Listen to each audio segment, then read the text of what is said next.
Welcome to another Unwinding with Fiber and Fabric. I am wrapping up a very quick spin that I did. I was using up some Rologs that I'd made a while back now, and it was just some Heinz 57 miscellaneous wool. Probably most of it was better for felting as opposed to spinning, but I went ahead and blended it with some sari silk waste, and I figured, well, I might be able to turn it into, if nothing else, a cat toy. So I'm just finishing up. I've been spinning it from a center pool ball, and while I normally do most of my plying on another reel with Scotch tension engaged, this is a small enough amount. I figured I could go ahead and spin it here on my minstrel.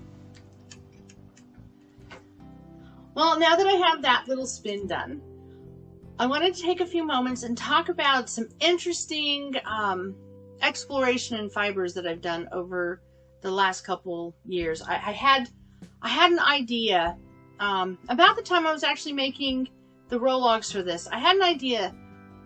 What if I wanted to prepare some fiber, I wanted to spin it up, and then I wanted to dye it, but I wanted parts of it to still remain undyed. I know, it just was something I was thinking about. I see a lot of really pretty rovings that when you see them, oh, beautiful color, and they've been blended with undyed white silk. And it always makes me some undyed white silk. And I see it, it's really beautiful, and I love the brightness, the shine that the undyed silk gives. And I always worry, well, what if the colored fiber were to bleed? And I know a lot of times in the way that you buy some real prepared rovings that are commercially done, they're less likely to bleed than, say, an indie dyer might have more bleeding issues. There's some colors that are just known to be of an issue. And so I thought, well, how do I get the look of the undyed silk to stay if after I've done the spinning I wanted to play with some dye work? Because silk takes dye beautifully. It is a wonderful, strong, lustrous fiber, and it dyes up beautifully. So I thought to myself, well, what if I want to have that look, but I don't want it to take color? So I started thinking, and there's a number of things that we have today that we can spin that are similar to the silk. This is what's called panda top. It's bamboo. I'll correct myself if I'm wrong, but that is my understanding. It's beautiful. It's white. It's so soft. It makes me think not quite like silk. Not quite as shiny or lustrous as the silk. Show those two together. But nice and soft. And while it won't absorb intensity of color from a standard acid dye like I would use on my wool, it will tinge. So if I added bamboo or cotton to my Rologs, like I did with the sari silk, it would take some color. It's just bleeding will tint it, so it will lose its purity, the very white tone.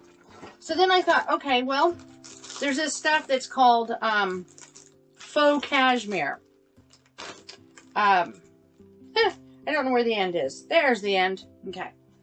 And oh goodness, again, not as much luster as the silk by any means, but it is so soft and is lovely. And my understanding of this is that it's nylon. So here's the thing. Nylon takes dye really well, even the acid dyes. That's why when we buy superwash yarn for socks and we over dye it, all of it dyes because the nylon is going to take on some of the acid dye. So nylon won't work. So when I was in the store, whenever, in the craft store, and you just have to go down the yarn section, even though most of everything I use anymore is hand spun, I still have to go down the yarn section. Well, I discovered this, and I don't know how available it is. I don't know if there's other sources, but this is some of that stuff that everybody's been kind of doing, where it's labeled yarn, and it is sort of, plied structure, but for the most part, it's actually just really roving. And in this case, it's acrylic roving. It's got lovely shine. Okay, it looks very much like the silk that I'm holding in my hand. In fact, if I presented this, it'd be really hard for the untrained eye or hands to say which one's which. Now, there is certainly a difference. There's certainly a feel difference. And if you burned it, it's going to smell very different. But this acrylic, quote unquote, yarn, it's draftable, and it's spinnable. And if I blend it in on my blending board, if I blend it, it's just a roving. If I blend it in on my blending board with other fibers that either might bleed, or blend it in on my blending board with fibers that I'm going to over dye, that's not going to take the dye. Acrylic is really dye resistant. At least that's my experience with every kind of synthetic acrylic yarn or fabric, is that it just, if it's been dyed, it doesn't bleed, and if it is dyed over, it doesn't absorb. So I started playing with that with my blending board. And as I said, I don't know if you can do a search and say, I'm looking for white, undyed, acrylic roving. But I'm hoping somebody out there is supplying it. While I normally spin 100% animal fibers, predominantly I sometimes spin plant fibers, I do recognize there is a place for the synthetics in our life, for people with real concerns with allergies. But also I found with this gives me the opportunity to add different color without worrying about, or add color or leave it without color when I'm playing with different dye processes. So what can you find easily in the store? So occasionally you will find, I found this stuff in some other really lovely colors. Nice, beautiful shine. And it does add, when blended in with my wool, it is going to act like the nylon and give it some extra strength and durability for things like socks, things that are going to have a lot of wear. So you can find that. But a lot of what I was finding when I was looking around was stuff like this. Now again, really nice, I don't know where the end is. There we go. It's a really nice shine. It's some interesting colors. And it comes in, it's actually, when we pull it apart, we'll see there's actually 4 strands. No, wait, 3 strands. There's 3 strands. So this is a 3 strands, a 3 ply, that's basically chunky roving.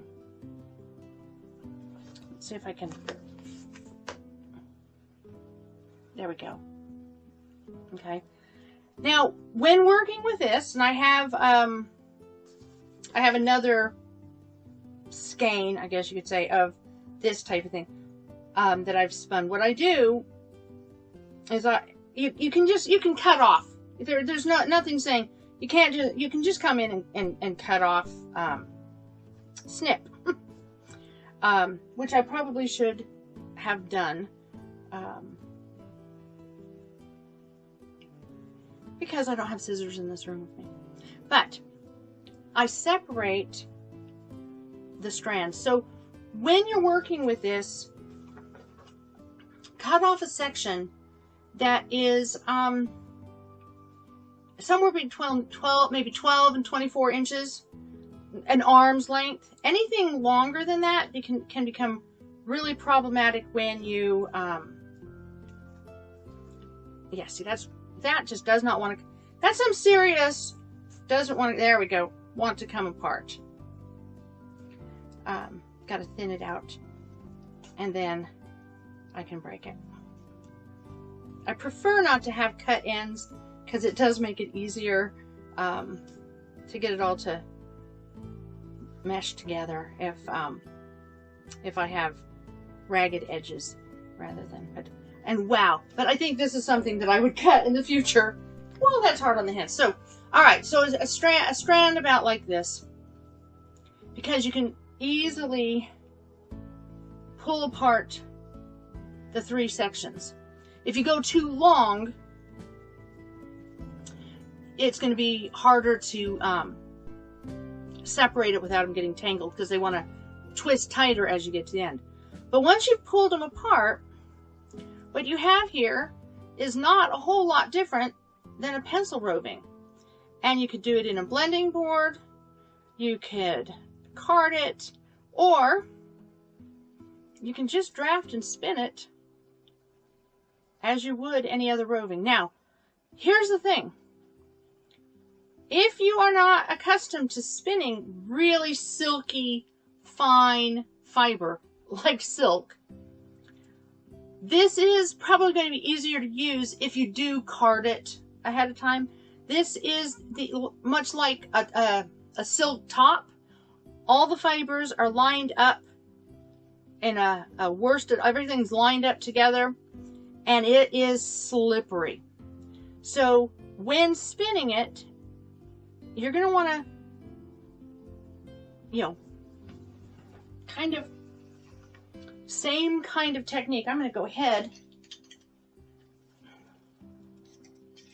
maybe use this as a leader. Let's see. We'll see what we can do here.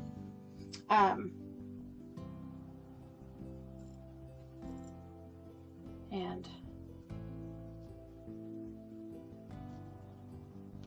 yeah, just put that on there. So when you're going to spin this,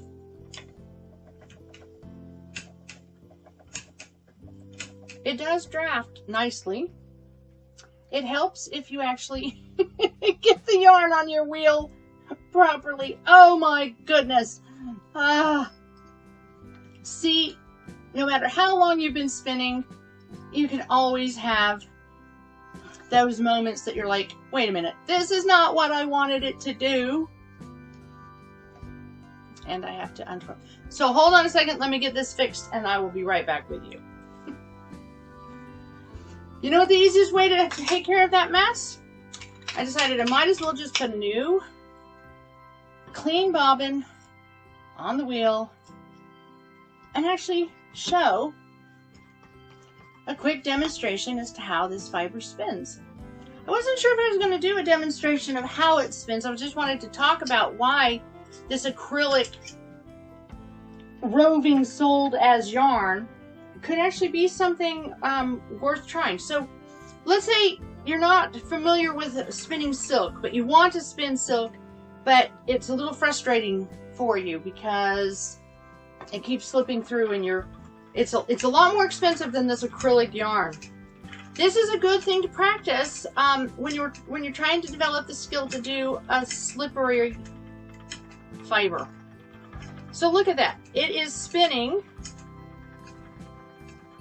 and drafting really quite nicely. So I know there are people who are like, oh my goodness, why would I want to use acrylic? Well, trust me, this yarn is amazing. There are times when you really do want something that's extremely durable, stain resistant, hypoallergenic, or just, in my case, is when I want something that's really, really durable. It's not going to wear out as easy. I did some of this, I spun some of this up, and I made armrest covers for my husband's, one of my husband's vehicles. And it's the one that he uses when it's bad weather or he has trips to the hardware store, yeah, those kind of things. So this is spinning beautifully. It plies back onto itself beautifully. It's actually really a lovely fiber. So if you have the ability to find it in your local store, find it online, give it a try. It's good spinning practice, or just a whole lot of fun to add into other projects. So you just spin that just as you would any other fiber. And if you draft it apart, if it pulls apart, just like any other fiber, you get it back on it. But here's the thing, because it is acrylic, because I am sure it does not have scales like, you know, good sheep's wool and everything. It does force you to learn a lot of control and fine tune, just like a lot of times spinning with raw silk, or with silk does. So it's much more economical than silk. It does give some good strength. It can be a lot of fun. It's a good practice roving. If you can find it, give it a try. And you can find, I mean, I found this that has this lovely luster. A lot of it is made to look much more like the bamboo, or even the faux cashmere, where it's designed to look more woolly rather than, in this case, this is, you know, meant to look very silky. And something tells me when I am spinning right at the moment is exactly what fibers they use to make the acrylic yarns that we go to the store and buy. Somebody just thought, hey, let's package it up and sell it as yarn, since everybody seems to be into this chunky stuff. Now, I also wanted to mention I found some of this stuff as well. This one, this skein is a little more woolen. And I pulled it out. I've already spun some of this once before. I had a couple skeins. The whole entire center, of course, always comes out instead of the end. So this is, again, this is a single in this case. So this one had 3 strands, but the one that I have here, this is just a very nice thin single. And if I can ever get to the end, where'd you go? This one here is a little different to spin. It's really it's actually, I think, in a way, thinner than some of the pencil rovings, and it's really quite soft. It's very thin. The difference with this single is there's a little more twist, and I did find a way to spin it. The way that I found to spin it, it takes is untwist, because you have to untwist the twist that's in it just a little bit if you want it to draft at all. And so as I spin this, I mean, if you're wanting some nice practice fiber for a beginner, just to get the handle of doing the feet and the hands, this is perfect, because, I mean, at this point I am just treating it like, you know, yarn, letting it go in. Put it on there. Just add, in this case, I'm just adding twist to it. And there is a nice soft woolly type, there we go, type yarn. If you want it thinner, what you have to do is unroll, draft, yes, unroll, so untwist. I'm twisting it out of the twist and then drafting.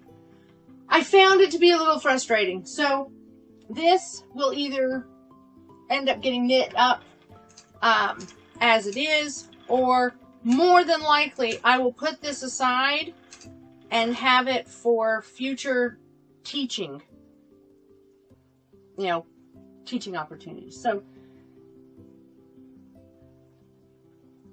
that's kind of what I just wanted to pop in and talk about. All the different colors, all the different kind of textures, but there's a lot of acrylic or acrylic wool blend chunky yarns out there that we can incorporate into our spinning. We can definitely use it as a practice, or in this case low stress, or if we're doing demonstrations. See, that will draft. I just, you know, if we're doing demonstrations, there we go. Now I'm getting it to draft. And we want to have something for people to try. Instead of necessarily pulling out the wool, these acrylic rovings can really give a chance for people to try. And I bought pencil roving with that in mind to do demonstrations. I should say, not just demonstrations, hands-on demonstrations. Not, you know, and I do. I have in the past I had a wheel that I used. I have a wheel now that I can use if I'm doing hands-on demonstrations or teaching. It's, you know, there's certain wheels I'm not just going to let someone sit down. Certain of my wheels I'm not going to let someone sit down. But if I want to have somebody to give it a try, this is the way to do it. And even with like a drop spindle, it gives you an idea of, oh, that drafted thin, okay? It gives people an idea of what the technique is without having to fiddle as much or having it draft apart on them. So, yeah, see, it gets kind of hypnotic doing it. Twist that way, and then come in. I'm opening up the twist, drafting just a little bit, and then letting twist come in. So there's a rhythm to it, so that all of a sudden,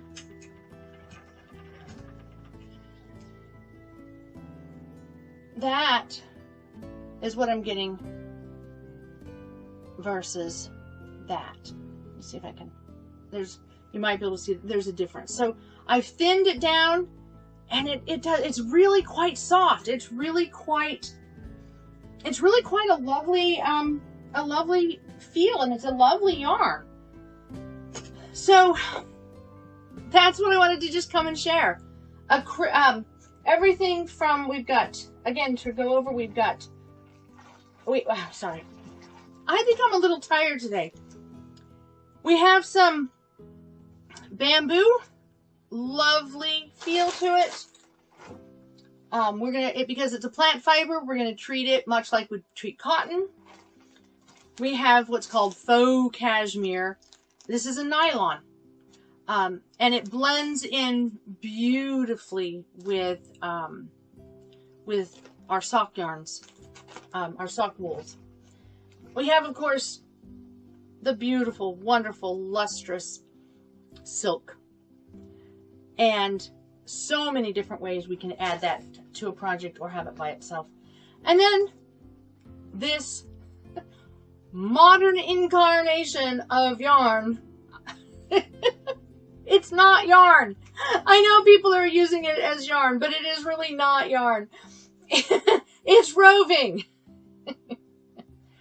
And it does spin So I talked about using it as a, to blend, but it spins, and it spins and handles very much like that silk. It can quickly draft apart, but it is spinning beautifully. Put more twist, and I can go skinnier.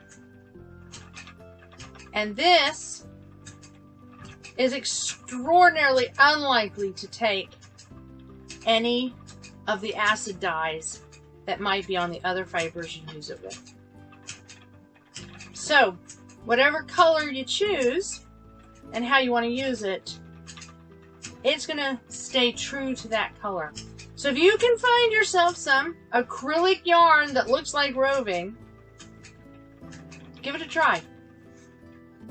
And that's what I wanted to come and share with you on this, hopefully somewhat brief, Unwinding with Fiber and Fabric. I hope you have a wonderful day, and that you can take time out of your busy day to unwind a little bit. We'll see you again soon. Bye-bye. Now to deal with this yarn barf. Oh my goodness.